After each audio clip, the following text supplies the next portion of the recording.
Hong Kong is vanishing before our eyes, not in some distant future, right now. And the most terrifying part? No one can stop it. This isn't just about one city losing its freedom. It's a blueprint, a test run for how China expands its power, silences dissent, and reshapes the global order without firing a single shot. In 2019, Hong Kongers flooded the streets, risking everything for democracy.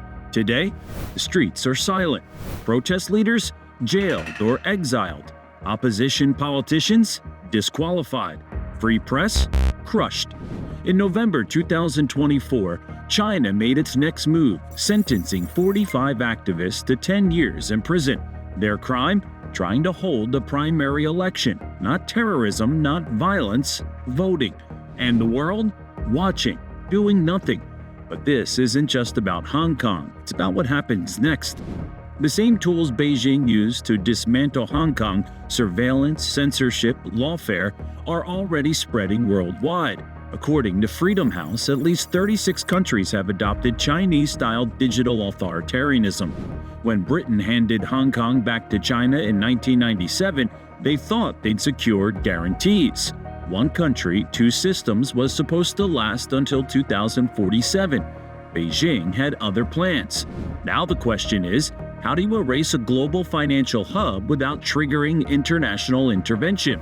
More importantly, what does Hong Kong's collapse tell us about Taiwan's future? About America's fading influence? About what comes next? Because November 2024 may be remembered as the month China truly began its challenge to American leadership.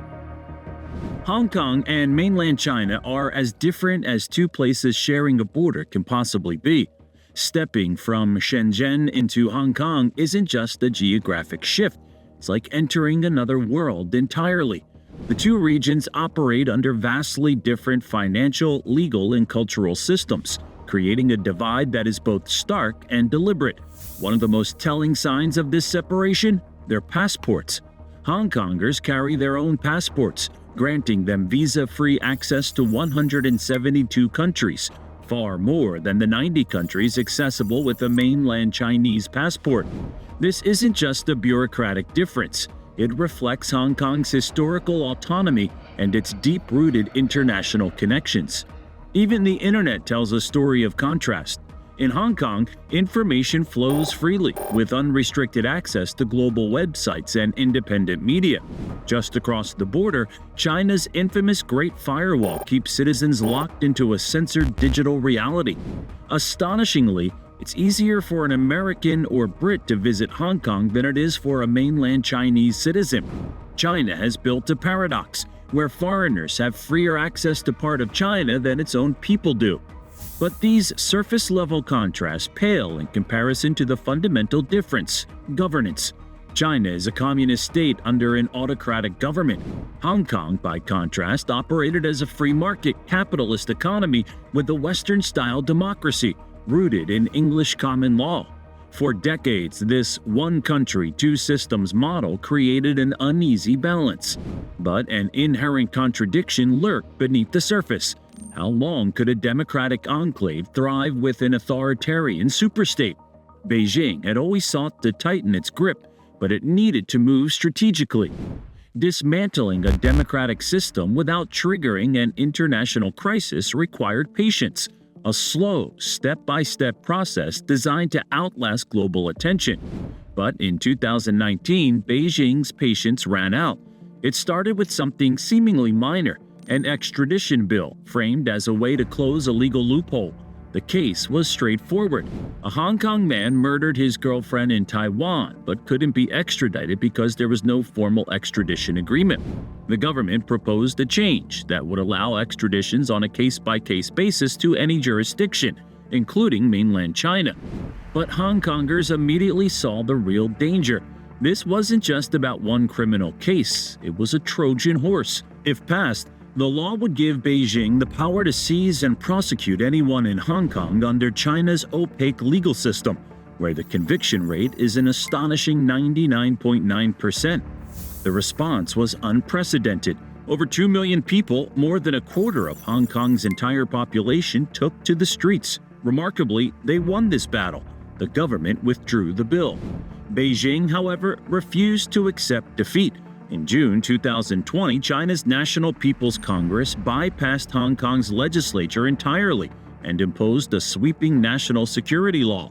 No debate, no votes, just Xi Jinping's signature, and overnight, Hong Kong's legal landscape was transformed. The law criminalized acts of secession, subversion, terrorism, and collusion with foreign forces, with penalties up to life imprisonment. The danger lay in the deliberately vague definitions. Subversion could mean criticizing the government. Collusion could mean talking to foreign journalists. The impact was immediate. Pro-democracy newspaper Apple Daily was forced to close after 26 years. Its founder, Jimmy Lai, still in prison. The Civil Human Rights Front dissolved. 24 pro-democracy politicians disqualified from running for office. Over 10,000 Hong Kongers have been arrested for protest-related activities since 2019. 10,000 people, that's equivalent to the entire student body of a medium-sized university. Perhaps more telling than the arrest is the exodus. Since the national security law passed, over 300,000 Hong Kongers have fled. The UK alone has received applications from more than 150,000 Hong Kongers for a special visa program.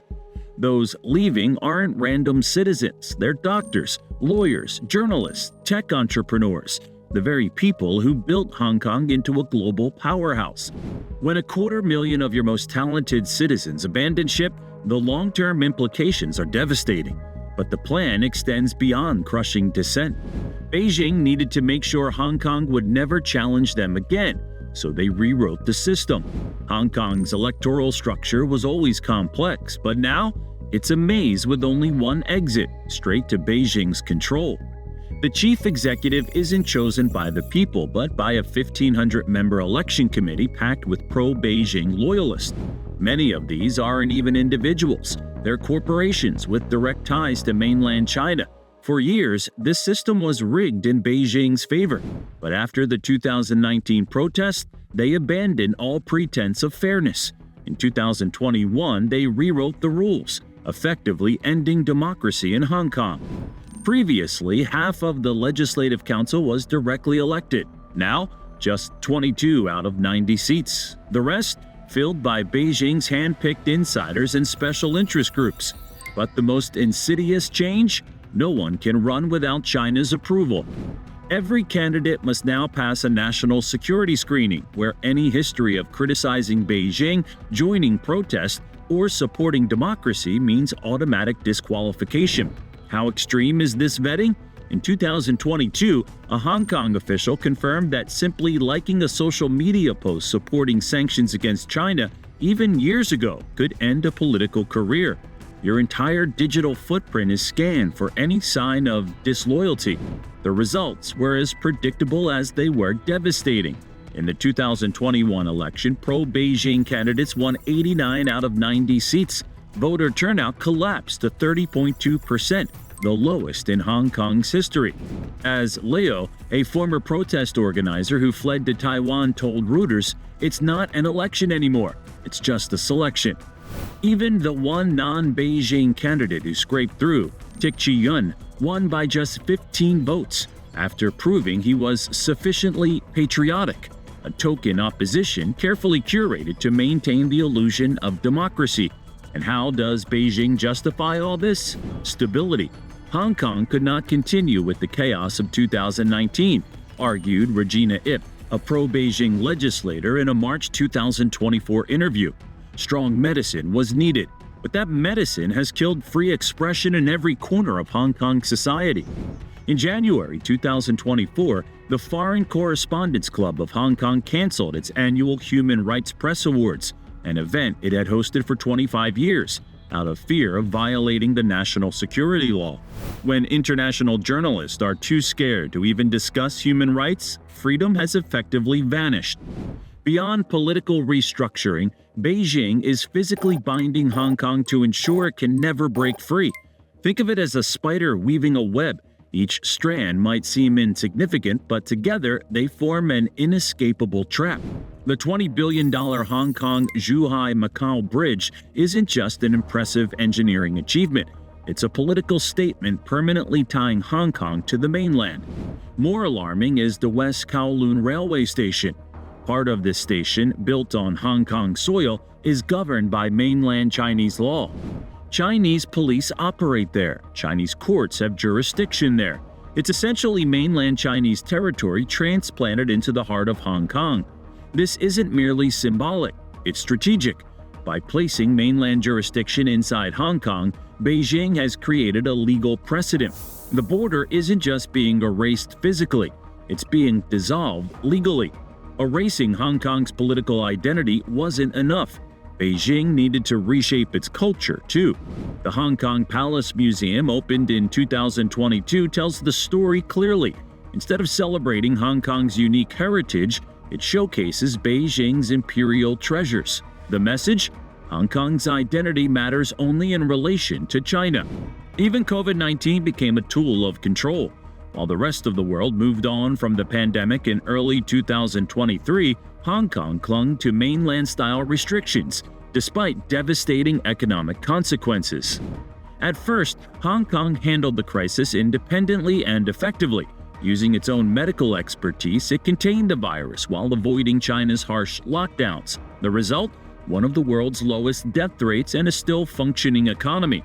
Then, in 2022, everything changed. Despite having world-class epidemiologists, Hong Kong suddenly ditched its successful approach and adopted China's disastrous zero-COVID strategy.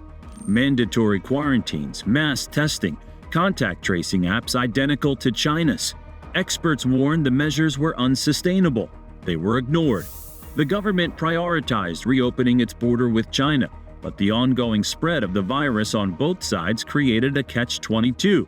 Hong Kong cannot reopen with infections, yet zero infections are unattainable. When the fifth wave hit, 10,000 people died in just 3 months. GDP shrunk by 3.5%. Businesses collapsed. Why? Because pleasing Beijing outweighed everything, even public health. That alone revealed who truly holds power. And the business world noticed. The corporate exodus began. 2021. FedEx moved its Asia-Pacific headquarters from Hong Kong to Singapore. The New York Times shifted its digital news operation to Seoul. The Wall Street Journal relocated staff to Singapore. By the end of 2023, the percentage of U.S. companies using Hong Kong as their regional HQ plunged from 37% to just 19%. The financial damage? Catastrophic. Between 2021 and 2024, Hong Kong's stock market lost over $1.1 trillion.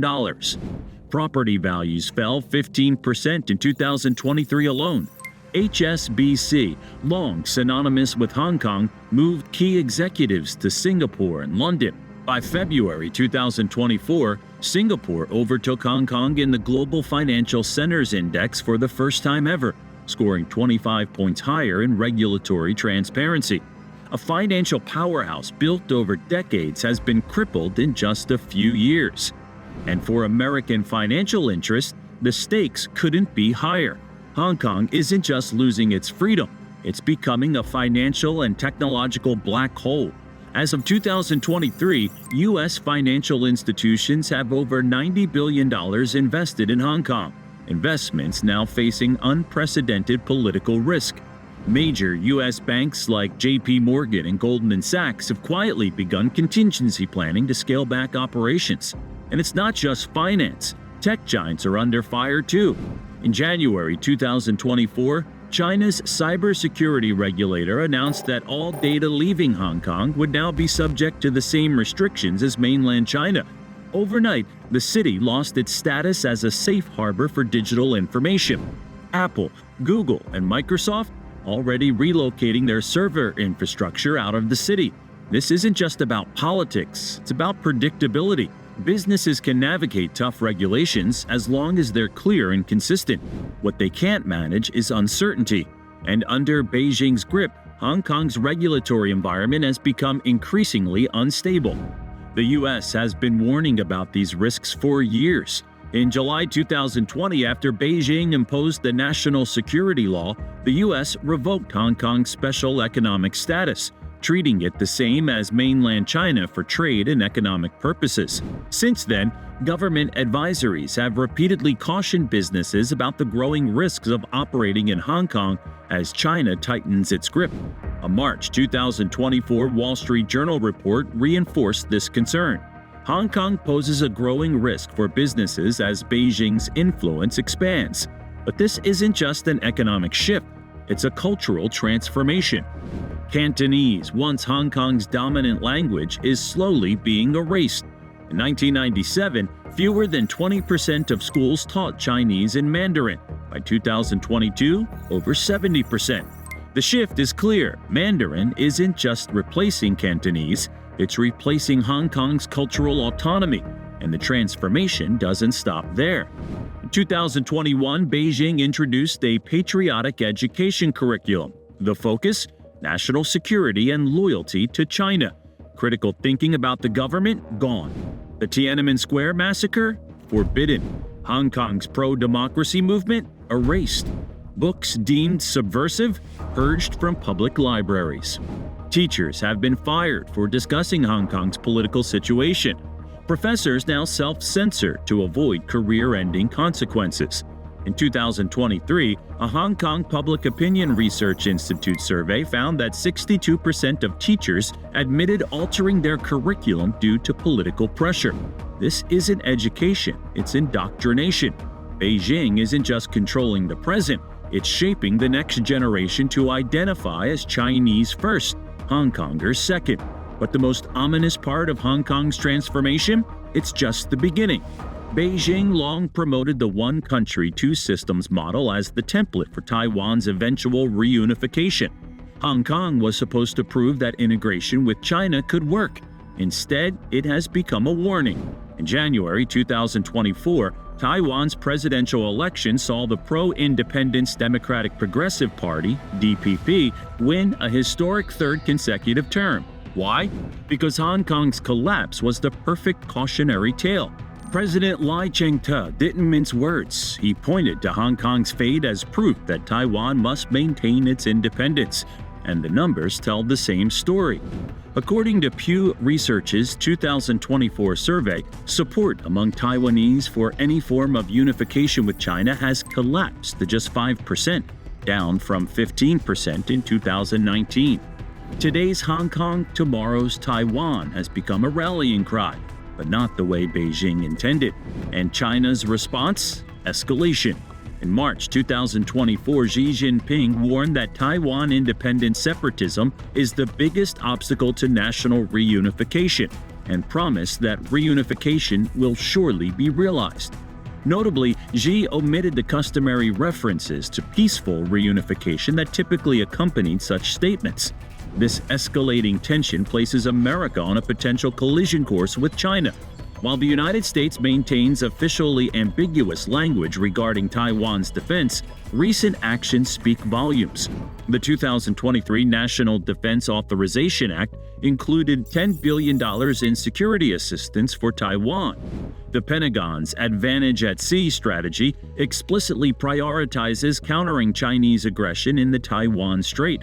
In March 2024, the U.S. conducted its largest joint military exercise with the Philippines since 1990, deliberately positioned to demonstrate America's power projection capabilities near Taiwan. The stakes are enormous.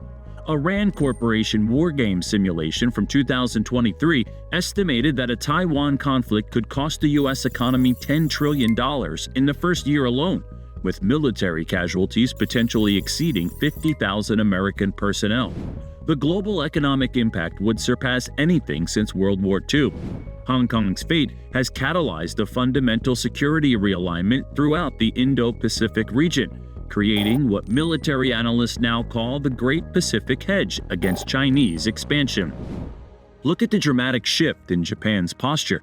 After maintaining a strictly defensive military approach for 75 years, Japan has increased defense spending to unprecedented levels since World War II, committing to double its military budget to 2% of GDP by 2027. They're developing long-range strike capabilities for the first time since 1945 and have altered their national security doctrine to specifically address the China threat. Japanese Prime Minister Fumio Kishida didn't mince words in a December 2023 address. What happened in Hong Kong could happen elsewhere. Japan cannot afford to be unprepared. This from a country that has traditionally avoided direct confrontation with China. South Korea, despite its focus on North Korean threats, has expanded missile capabilities and strengthened intelligence sharing with the U.S. specifically regarding Chinese activities. The Philippines, historically cautious about antagonizing its giant neighbor, granted American forces access to 4 additional military bases, all facing the South China Sea and Taiwan Strait. Vietnam, with centuries of Chinese invasion in its history, has discreetly deepened defense cooperation with the United States. These moves aren't happening in isolation. They represent a coordinated response to what these nations see in Hong Kong, a China willing to discard international norms and agreements when convenient.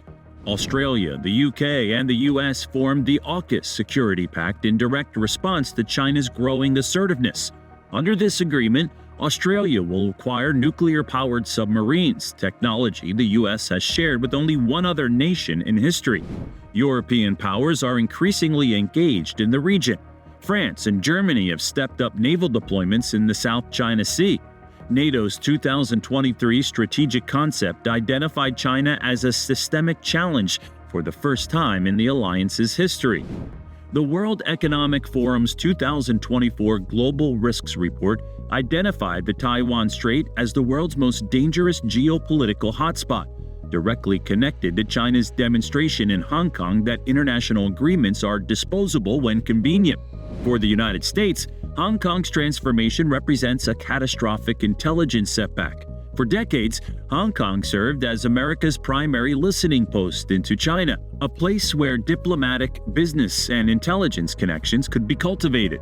That window is now closing. The Pentagon's 2024 China Military Power Report explicitly highlights this concern, noting that the degradation of Hong Kong's special status has significantly impaired U.S. visibility into Chinese regional intentions and capabilities. In essence, America is flying blind just as tensions in the Taiwan Strait reach unprecedented levels. The economic consequences for the U.S. are equally serious. American companies have over $80 billion in direct investments in Hong Kong, according to the U.S. State Department's 2023 assessment. These investments depended on Hong Kong's independent legal system and free capital flows. As those foundations crumble, billions in American assets face uncertain legal protections. But the most disturbing implication is what Hong Kong reveals about China's approach to international agreements. The 1984 Sino-British Joint Declaration was registered at the United Nations as a binding treaty. China's willingness to effectively nullify it raises profound questions about other Chinese commitments, including Xi Jinping's assurances about peaceful development. Admiral John Aquilino, head of U.S. Indo-Pacific Command, testified to Congress in March 2024 that China's dismantling of Hong Kong's autonomy represents a clear statement of intent regarding Taiwan and territorial ambitions throughout the region. Military planners now operate under the assumption that Beijing's other peaceful commitments have similarly limited lifespans. The Western strategy has failed spectacularly. A democratic Hong Kong was supposed to influence China toward greater openness and rule of law. Instead, the opposite has occurred. China has dragged Hong Kong toward authoritarianism and state control. This failure reveals a profound misunderstanding of China's approach to governance under Xi Jinping. Western policymakers banked on economic integration leading naturally to political liberalization, a theory that worked with countries like South Korea and Taiwan in previous decades. With China, that theory has crashed into reality. What makes this miscalculation especially painful is that Hong Kong once represented the ultimate economic success story. In the 1960s, the average Hong Konger earned less than 1/4 what the average Briton made. By 1997, at the handover, they were essentially equal. By 2018, the average Hong Konger was 40% wealthier than the average UK citizen. This extraordinary economic miracle happened under a hybrid system that combined British institutions with Hong Kong's entrepreneurial energy. For decades, apologists for Beijing's approach would point to China's economic growth as justification for its political control. Different cultures need different systems, they'd argue. Hong Kong demolished that argument by demonstrating that Chinese culture was perfectly compatible with rule of law, free press, and democratic institutions, while achieving even better economic results than mainland China. That's exactly why Beijing couldn't tolerate Hong Kong's continued autonomy. It wasn't just fear of democratic protests spreading to the mainland. It was fear of Hong Kong proving that an alternative Chinese model could work better than the Communist Party's approach. As once former Hong Kong legislator now living in exile told The Atlantic in January 2024, Hong Kong wasn't just a threat because it was different, it was a threat because it was better. The Western business community bears particular responsibility for this strategic failure. For years, multinational corporations and financial institutions lobbied their governments to take a soft approach toward China's Hong Kong policies. They feared rocking the boat would hurt profits. Now they're rushing for the exits as the very legal protections they took for granted disappear. The point of no return has been crossed. Hong Kong's legal protections have been gutted, its political system rigged, its economic advantages eroded, and its cultural identity systematically dismantled. Beijing's timeline for complete integration was initially 2047, the expiration date of the One Country, Two Systems agreement. At the current pace, Hong Kong will be indistinguishable from any other Chinese city long before then. By 2030, analysts project Hong Kong will have lost any meaningful political, legal, or cultural distinction from mainland cities. Its economic advantages, low taxes, rule of law, free information flow, are already fading. Soon, the only difference between Hong Kong and Shenzhen might be which side of the road they drive on. Before we wrap up, let's consider a rarely discussed question. What will happen to Hong Kong's massive financial reserves? Few people realize that Hong Kong sits on one of the world's largest foreign currency reserve assets, approximately 692.5 billion Hong Kong dollars, around 88 billion US dollars, as of December 2023.